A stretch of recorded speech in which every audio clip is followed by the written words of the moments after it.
I'm very pleased to have an opportunity to say a few words at the Albany United National Anti-War Conference, and I'm sorry that circumstances make it impossible for me to be there with you in person. There's no need to elaborate on the significance of the task that you're undertaking or the scale of the challenge. We all know that very well. To repeat some things well known to all of us, the United States spends about as much on war and preparation for war as the rest of the world combined. It's technologically far more advanced. There are plans on the books for future wars that range from tiny drones that can murder people in their living rooms to space platforms for near instantaneous and massive destruction anywhere in the world. The United States is responsible for about 70% of arms sales, and the United States is alone in barring a global treaty in regulating the global arms trade. Actually, for accuracy, the United States is not quite alone. It was joined by Zimbabwe in the latest vote at the United Nations, a fact which is apparently too embarrassing to merit reporting. The United States is, of course, now fighting 2 wars of aggression in Asia, and it's planning a third. Military spending is escalating to unprecedented heights under Obama. Much concern is being whipped up about the deficit. Let's put aside the fact that we should be running a deficit to grow out of the economic catastrophe that was caused by the financial institutions that are now put in charge of putting Band-Aids on the cancer for which they're primarily responsible, along with their representatives in Washington. But taking the deficit seriously, about half of it is due to military spending, and the rest is mostly due to the hopelessly inefficient and costly healthcare system imposed by the same hands. But the obvious ways to deal with the deficit are off the agenda. Rather, attention is focused on depriving poor people of their meager benefits. Well, considerations such as these are serious enough for those who care about this country, but they're of course marginal as compared with the costs to the victims of our dedication to criminal violence. I'll omit the horrifying details which are familiar to all of us. Well, I happen to be speaking a month before your meeting in Albany, and the current pace of events is so fast that what I say is sure to be outdated by the time you meet, at least in part. I'm speaking shortly after the McChrystal fiasco, and in fact on the day of the confirmation of his superior, General Petraeus, as his replacement. It's generally assumed, and quite plausibly, that among the consequences of this change will be relaxation of the rules of engagement so that it becomes easier for U.S. forces to kill civilians, and also extension of the war well into the future, as Petraeus uses his considerable clout in Congress to achieve this result. The same may well be true of the war in Iraq. I won't run through the ugly history of that, but we'll only mention one crucial feature of that war. The U.S. invaders were compelled to retreat step by step from their initial war aims. That's a major triumph of mass nonviolent resistance in Iraq. The invaders were quite competent at killing insurgents, but they could not deal with hundreds of thousands of demonstrators calling for elections that the occupying authorities sought desperately first to avoid, then when they couldn't prevent them, to subvert. These facts are, of course, denied by apologists, but they're understood by the most serious analysts. One good example is the fine British correspondent and Middle East specialist Jonathan Steele. His important book on the war is called Defeat, quite accurately. As the U.S. was forced to back down, war aims came to be stated with greater clarity. The usual boilerplate about democracy did not suffice, as Washington sought to hang on in the face of Iraqi resistance and domestic opposition to the war that it was unable to quell. In November 2000, the Bush administration issued a declaration of principles for the United States and the Iraqi government. The declaration states that the U.S. forces are to remain indefinitely in Iraq, and it commits Iraq to facilitate and encourage the flow of foreign investments to Iraq, especially American investments. I'm quoting. This brazen expression of imperial will was underscored a few months later when Bush issued another one of his signing statements. In this, he declared, and I'll quote here, that he'll reject crucial provisions of congressional legislation that he had just signed, including the provision that forbids spending taxpayer money to establish any military installation or base for the purpose of providing for the permanent stationing of United States armed forces in Iraq, or to exercise U.S. control of the oil resources of Iraq. In short, nothing of that kind will be tolerated, even if it's passed by Congress and signed by the President. Well, that was January 2008. That was a last gasp. Shortly after that, the Bush administration was compelled to sign a status of forces agreement with Iraq that eliminated all of these demands. At least formally, and I stress formally, the United States is committed to withdraw its forces in 2011, and in fact, U.S. firms, oil firms, have not done well at all in the competition for Iraqi resources. But again, I stress formally. There's very little reporting from Iraq, and information is quite sparse. It does appear, however, that construction of the huge military bases, U.S. military bases, is continuing, and it's explicit that Obama has budgeted a substantial increase for the huge U.S. embassy in Baghdad, not like any embassy anywhere in the world. It's in fact a city within a city. And Obama has also budgeted similar proposals for Islamabad and Kabul. All of this indicates plainly enough that the Obama administration is preparing for a long stay with a heavy footprint. Well, as if two wars in the region are not enough, Obama is now building up for a third war against Iran. It's widely claimed that Iran poses the most severe crisis facing the United States. Congress has just strengthened the sanctions against Iran. Obama has been rapidly expanding its offensive capacity in the African island of Diego Garcia, which is claimed by Britain. Britain had expelled the population so that the United States could build the massive military base that it uses for attacking the Middle East and Central Asia.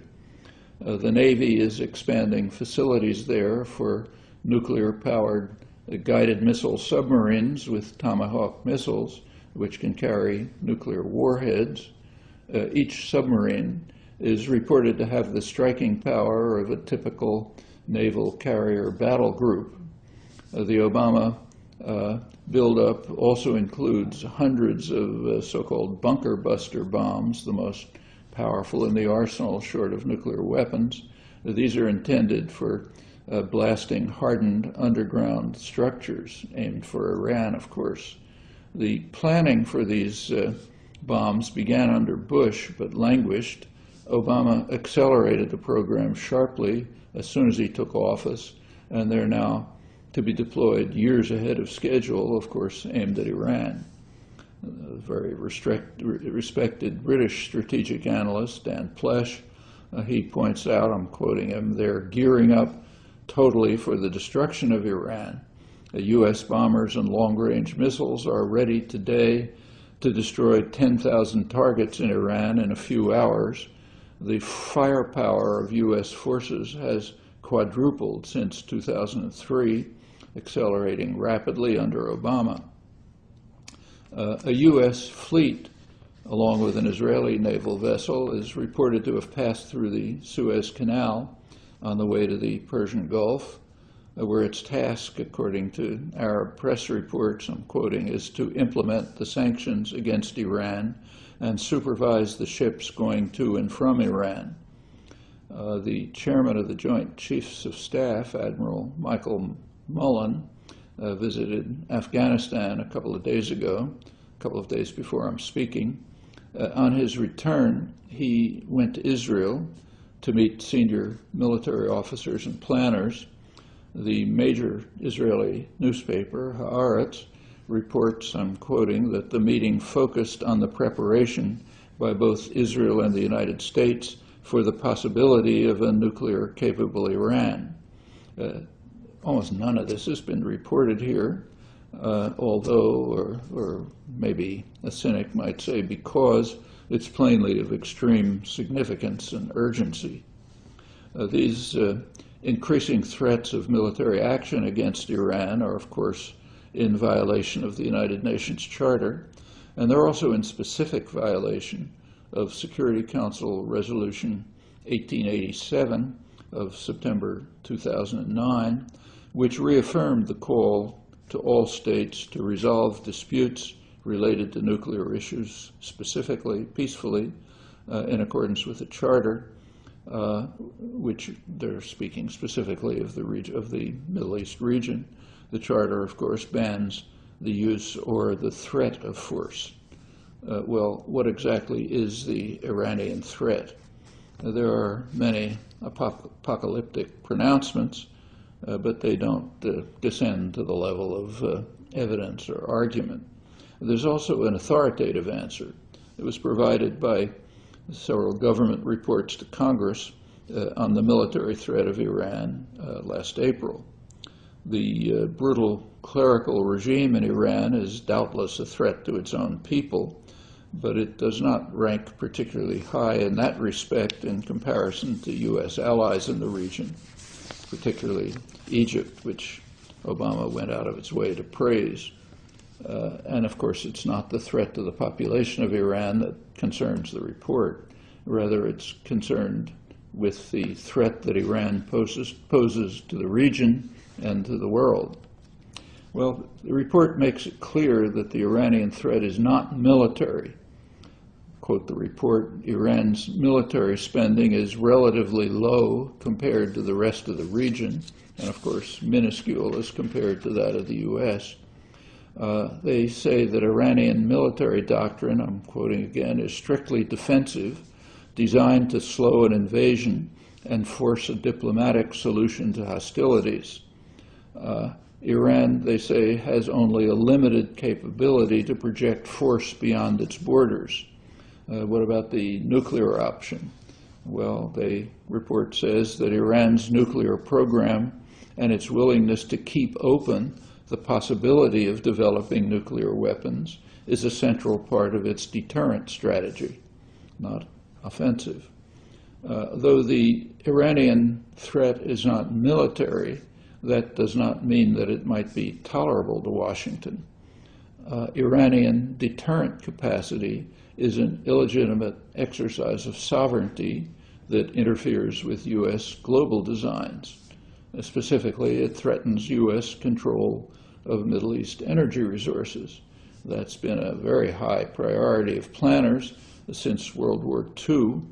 They recognize that control of Middle East energy resources provides substantial control of the world, quoting one influential liberal Democrat 60 years ago expressing a common understanding. That's A. Burley. Iran's threat goes beyond deterrence. It's also seeking to expand its influence. That's called destabilizing the region. U.S. invasion and military occupation of Iran's neighbors, that's called stabilization. Iran's effort to extend its influence in neighboring countries is destabilization, hence plainly illegitimate, which is incidentally normal usage. Beyond the crimes of deterrence and trying to establish friendly relations with neighbors, Iran is also supporting terrorism. The government reports continue by backing Hezbollah and Hamas. Hezbollah and Hamas happen to be the major political forces in Lebanon and in Palestine. That is, if elections matter. In this case, the only relatively free elections in the Arab world. Well, it's normal and understandable for elite opinion to fear the threat of democracy and to act to deter it, but this is a rather striking case, particularly alongside of strong U.S. support for the brutal regional dictatorships. Well, there's a lot to say about the terrorist acts attributed to Hamas and Hezbollah, which pale in comparison to U.S.-Israeli terrorism in the same region, and in large measure are resistance to U.S.-Israeli aggression and violence. And they could also easily be terminated if the United States and Israel wanted to do so.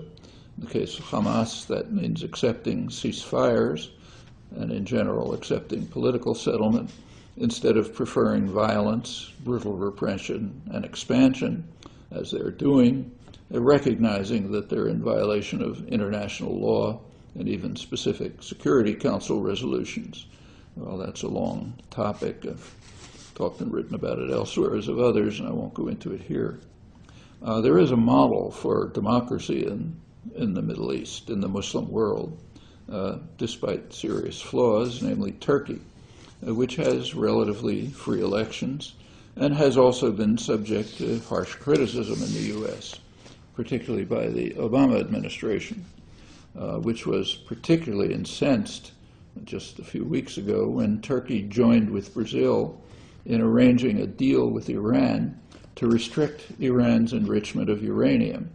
The deal was pretty much along the lines that the U.S. had in fact demanded. Obama had praised this initiative in a letter to Brazil's president, Lula da Silva. Apparently he did that on the assumption that the initiative would fail and would provide a propaganda weapon against Iran. Well, the initiative succeeded. The U.S. was furious and quickly undermined it by ramming through a Security Council resolution that was so meaningless that China cheerfully joined at once, recognizing that at most the limited sanctions would impede Western interests in competing with China for Iran's resources. Once again, Washington acted forthrightly to ensure that others would not interfere with U.S. control of the region, whatever the effect on proliferation. The political class understands very well the threat of independent forces in the region. So Stephen Cook, who's a scholar with the Council on Foreign Relations, he pointed out that the critical question now is, in his words, how do we keep the Turks in their lane, following orders like good Democrats? A New York Times headline captured the general mood. It reads, "Iran deal seen as spot on Brazilian leader's legacy." In brief, do what we say or else you'll suffer the consequences. If that's unclear, any mafia don can explain. There's no indication that other countries in the region favor U.S. sanctions any more than Turkey does. On Iran's opposite border, Pakistan and Iran have just signed an agreement for a new pipeline, signed it in Turkey, in fact. Even more worrisome for the United States is that the pipeline might extend to India. The U.S. has been trying hard to stop that. In 2008, the United States reached a treaty with India supporting India's nuclear programs, which indirectly supports its nuclear weapons programs, and that was pretty clearly intended to stop India from joining the pipeline. India and Pakistan, incidentally, are two of the three nuclear powers that have refused to sign the Non-Proliferation Treaty. The third one is Israel. All have developed nuclear weapons with U.S. support and still do under Obama. Well, no sane person wants Iran to develop nuclear weapons, or for that matter, anyone. One obvious way to mitigate or maybe eliminate this threat is to establish a nuclear weapons-free zone in the Middle East. Now, that issue arose once again at the Non-Proliferation Treaty Conference at the UN headquarters in early May of this year. Egypt is the chair of the 118 nations of the non-aligned movement, and as chair, it proposed that the conference back a plan calling for the start of negotiations on a Middle East nuclear weapons-free zone, as in fact had been agreed by the West, including the United States, at the 1995 review conference on the Non-Proliferation Treaty. Well, Washington was kind of backed into a corner, and it formally agreed, but it insisted that Israel be exempted. And of course, it has given no hint of allowing such provisions to apply to itself. Secretary of State Hillary Clinton stated, yeah, wonderful idea, but she said the time is not right. Washington also insisted that no proposal can be accepted that calls for Israel's nuclear program to be placed under the auspices of the International Atomic Energy Agency, as in fact the Energy Agency is now advocating, though without report here. And U.S. again insisted that no proposal can be accepted that calls on signers of the treaty, including Washington, to release information about Israeli nuclear facilities and activities, including information pertaining to previous nuclear transfers to Israel. I'm quoting Washington's position. All of that is blocked.